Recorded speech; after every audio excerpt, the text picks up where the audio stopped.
Magandang hapon, Pilipinas. Magandang hapon, mga kaklase. Magandang hapon sa inyong lahat. Ang word naman is self-awareness.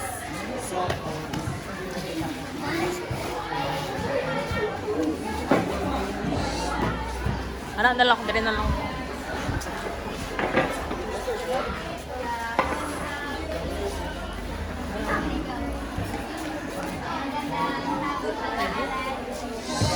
Hapon, Pilipinas.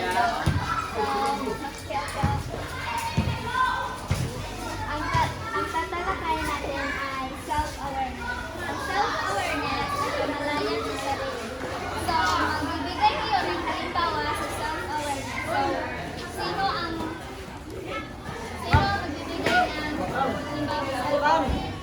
Okay, ikaw? Ang napapalo ko sa sarili ko ay dati nagmagawa ako ng ganda kay may pangmugan pero sanay naman ako nagbawa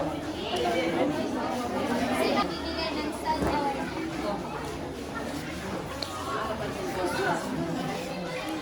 ang napansin ko din sa sarili ko ay palagi ako tumakas sa paglan at ngayon sanay na ako hindi tumakas. Yan ang mga halimbawa sa self-awareness o kamalayan sa sarili. So, dito na nagtatapos ang tatalakayan natin. So, paalam mag-aaral. Paalam, Pilipinas. Ronaldo. Sila ma'am,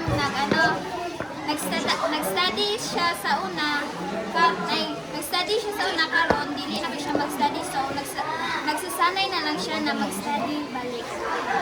Moto is self-awareness. Sa inyo ha, sige go.